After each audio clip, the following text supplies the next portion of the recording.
गणमान्य अतिथियों से सुसज्जित मंच, मैं नाम नहीं ले रही हूँ क्योंकि समय काफी हो गया है और वही समय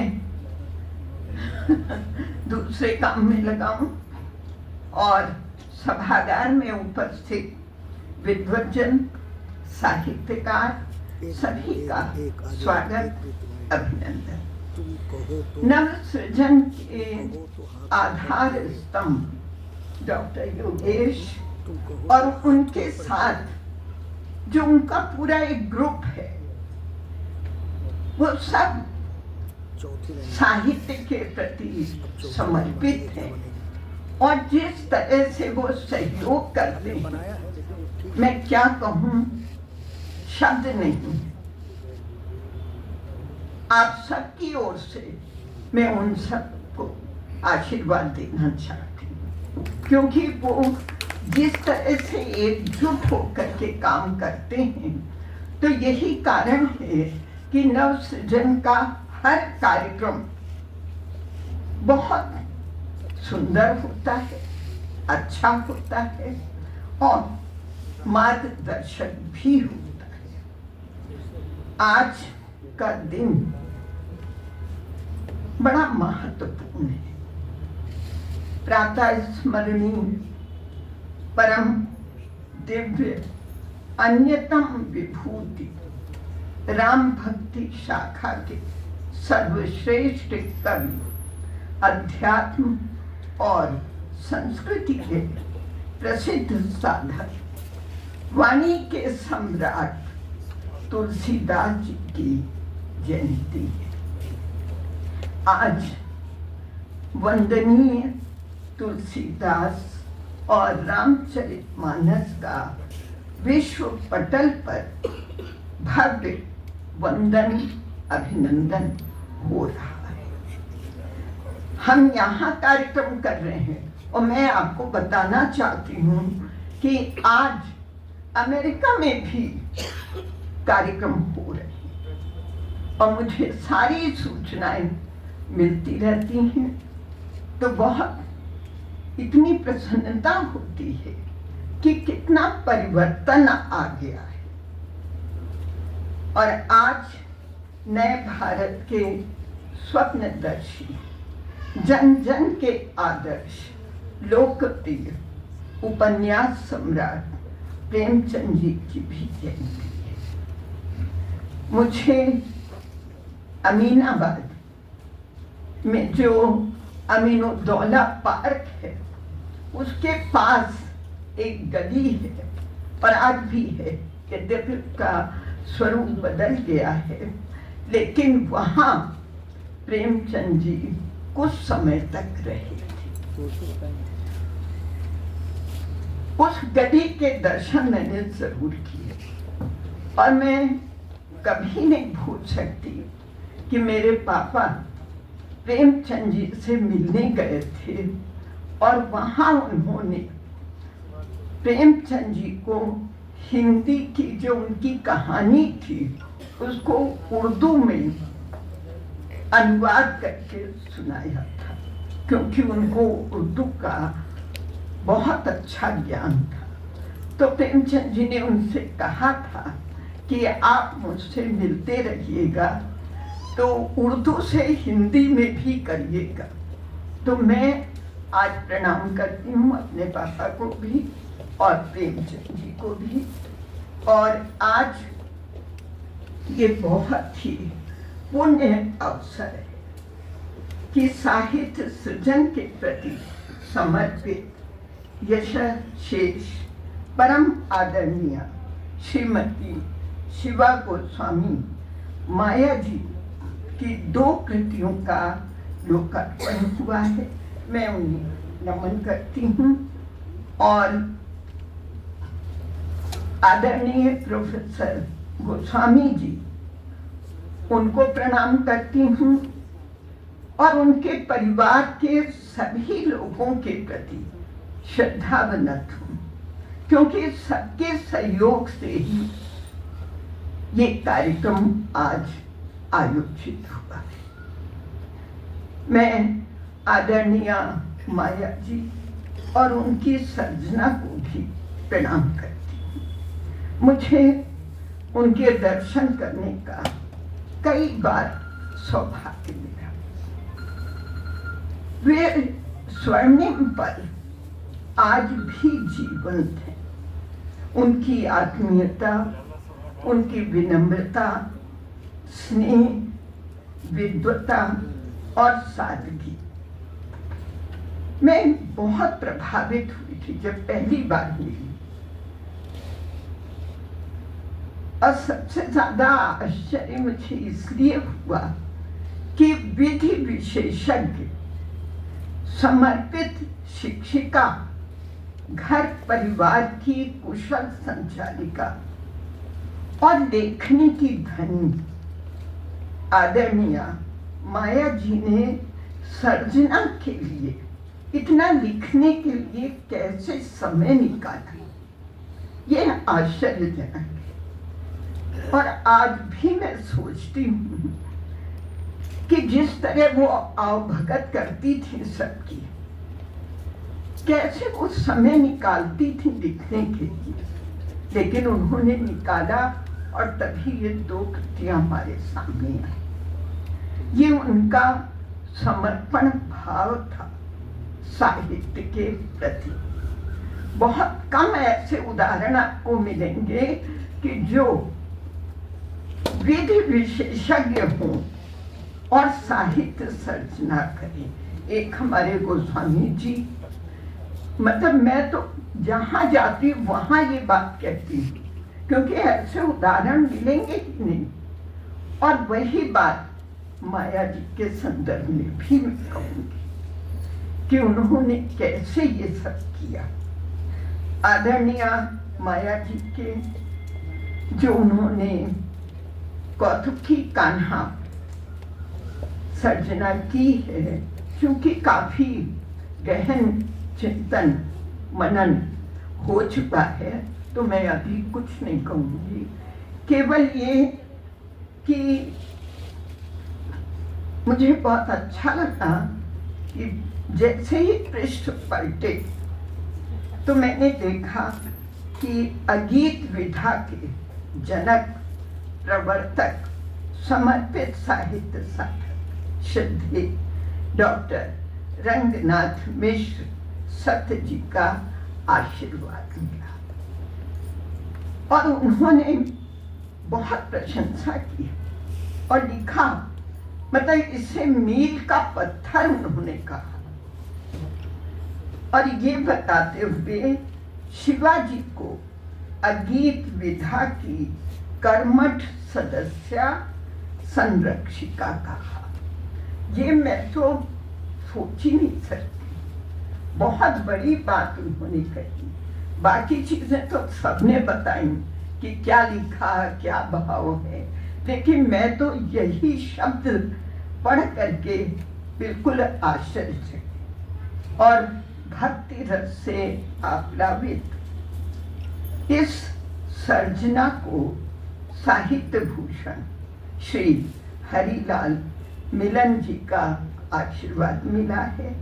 शुभाशीष देते हुए आपने बड़ी अच्छी बात लिखी है, कृष्ण काव्य धारा में एक नाम और, शिवा गोस्वामी माया, ये शीर्षक आपने दिया है, तो इससे बढ़ के और क्या हो सकता है।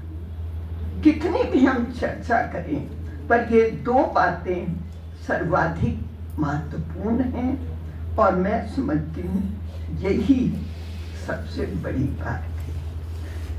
और प्रोफेसर गोस्वामी जी का जो समीक्षात्मक विवेचन है, आप लोगों के हाथ में पुस्तक आए तो अवश्य पढ़िएगा। एक विधिवेत्ता के कलम से क्या समीक्षा है।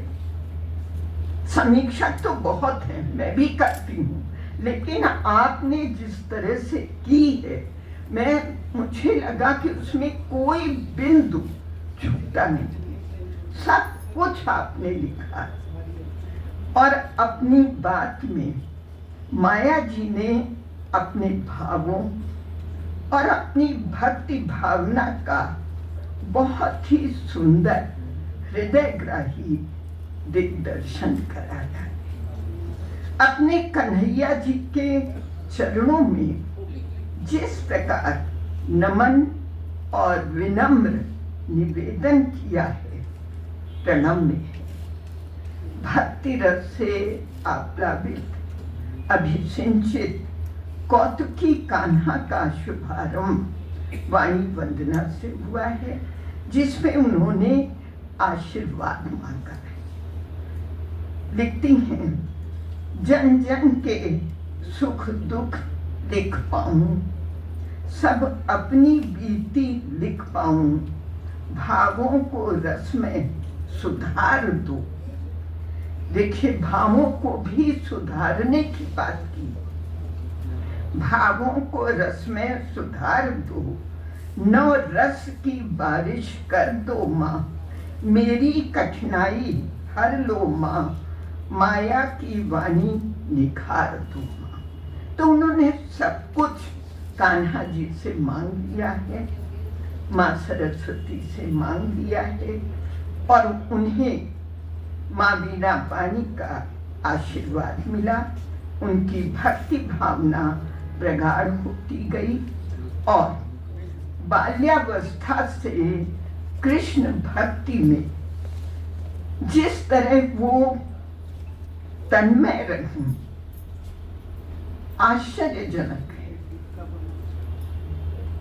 उन्होंने कान्हा के कौतुक बाल लीलाओं की जो झांकी प्रस्तुत की है, मैं समझती हूँ प्रशंसनीय है, अभिनंदनीय है।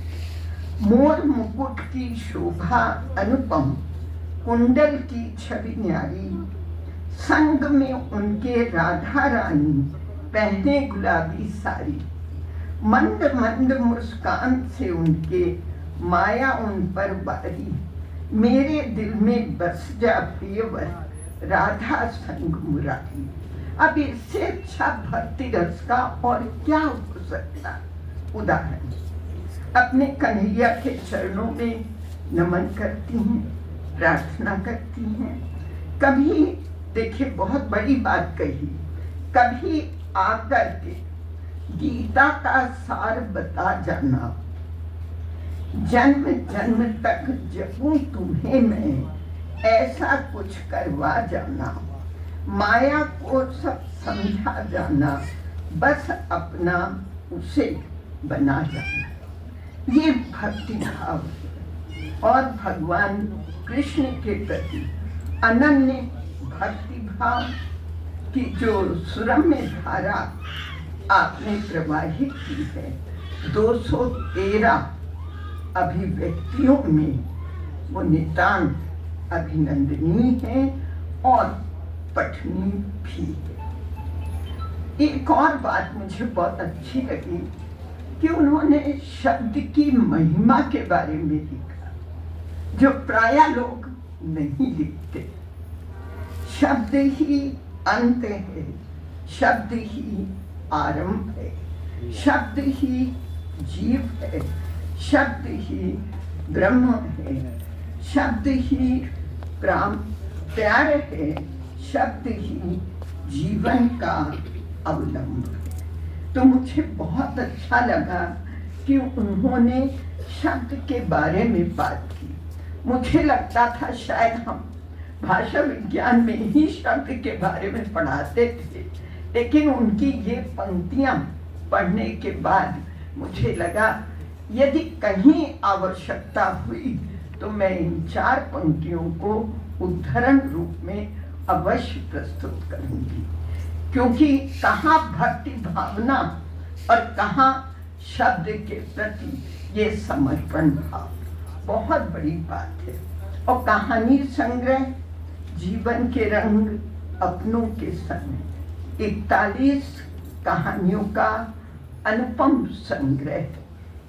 श्रद्धेय शिवा गोस्वामी जी की सशक्त लेखनी, विचारों, संवेदनशीलता और जीवन जगत को परखने की दिव्य दृष्टि को मैं प्रणाम करती हूँ। शीर्षक ही कितना भाव प्रधान। मैंने ऐसा शीर्षक बहुत कहानियां पढ़ी, समीक्षा भी की, लेकिन ऐसा शीर्षक पहली बार है।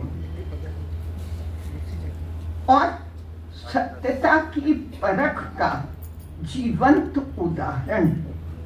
ये कटु सत्य है कि जीवन के रंग अपनों के संग ही सुरभित होते हैं, आनंदित करते हैं और सुख और शांति प्रदान करते हैं। जो आज एकाकी जीवन व्यतीत कर रहे हैं, अपने परिवार से दूर हैं, मैं समझती हूँ वो इस बात को अवश्य हृदय से ग्रहण करेंगे। मैं कर रही हूँ कि वाकई में आनंद जीवन का अपनों के ही संग होता है, अकेले। और संग्रह की प्रत्येक कहानी हमारे घर, हमारे परिवार, हमारे पड़ोस की, और मैं तो ये कहूंगी हमारी अपनी कहानी। लगता है हमारे सामने सारा चित्र चल रहा है और प्रतिदिन हमारा साक्षात्कार होता है ऐसे अनुभवों से। हम भले ही न कहें, सबके सामने ये बातें नहीं कह पाते, लेकिन अनुभव मैं समझती हूँ सभी को होता है। और प्रत्येक कहानी एक चलचित्र की तरह आंखों के सामने दृश्य प्रस्तुत करती है। हर कहानी आप देखिएगा, मैं कहानी कला की दृष्टि से बिल्कुल बात नहीं करूंगी, लेकिन जो उसमें उन्होंने दिया है, जो कथा वस्तु है, वो ऐसा लगता है हर दिन हम बातों को सुनते हैं और देखते हैं। प्रत्येक कहानी शिक्षाप्रद है, दिशावाहक है। परिवार में आदर, सम्मान, पारस्परिक सौहार्द, सामंजस्य स्थापित करने की अलग जगह की है। जीवन जगत के अनुभव की धनी और अपनी पारखी दृष्टि के कारण ही शिवाजी ने कहानी संग्रह में अपने अनुभवों, अनुभूतियों, सामाजिक सांस्कृतिक सरोकारों, नैतिक मूल्यों, संघर्ष, परिश्रम, अंतर्व्यथा, पारिवारिक संबंधों, वृद्ध जनों का सम्मान, रिश्तों के दर्द, प्रेम, वात्सल्य, ममत्व, मान मर्यादा, सकारात्मक सोच, सामाजिक सुरक्षा, पड़ोसी धर्म, भाईचारे और बंधुत्व की भावना, इन सब का बहुत ही सफल सशक्त वर्णन किया। बहुत ही संवेदनशील अभिव्यक्ति इन कहानियों में है। मुझे पूरा विश्वास है कि ये कहानी संग्रह सभी लोग पढ़ें और ये संग्रह समाज में जीवन के सुनहरे रंगों को अपनों के संग सुरभित करने में सफल होगा। शायद हमारी युवा पीढ़ी इससे कुछ शिक्षा ग्रहण करे कि जीवन का रंग वाकई क्या होता है। केवल खुद आगे बढ़ने से, सफल होने से जीवन का रंग सुनहरा कभी नहीं। तो वर्तमान परिप्रेक्ष्य में ऐसी ही कहानियों की आवश्यकता है जो ये सत संदेश दे, मार्गदर्शन करे कि है अंधेरी रात पर दिया जलाना कब मना है। जागो, जलाओ एक दिया, बेशक छोटा सा, और खड़े हो जाओ बेडौल और भयानक उस दीवार के खिलाफ। परिवार, समाज बिना अपनों के संग कभी रंगीन नहीं हो सकता। ये सभी को समझना होगा। मैं परम आदरणीय शिवा गोस्वामी माया जी की सशक्त लेखनी, उत्कृष्ट लेखन, दिशावाहक संदेश, उनकी भक्ति भावना, उनकी साधना, उनके त्याग, समर्पण, सुखी संपन्न परिवार, बच्चों को अच्छे संस्कार प्रदान करने में अग्रणी, समर्पित साहित्य साधिका को सादर नमन करती हूँ। विनम्र श्रद्धांजलि अर्पित करती हूँ कि जिसने दिया उजाला सबको, उसे अंधेरा निगल न पाया। अग्निचिता की थक जाती है, जलती कभी न यश की काया। मैं पुनः गोस्वामी जी को भी प्रणाम करती हूँ, उनके सारे परिवार को प्रणाम करती हूँ, और आप सबको प्रणाम करती हूँ कि आप सब यहाँ आए और इतना समय आपने दिया, कार्यक्रम को इतना सफल बनाया। धन्यवाद।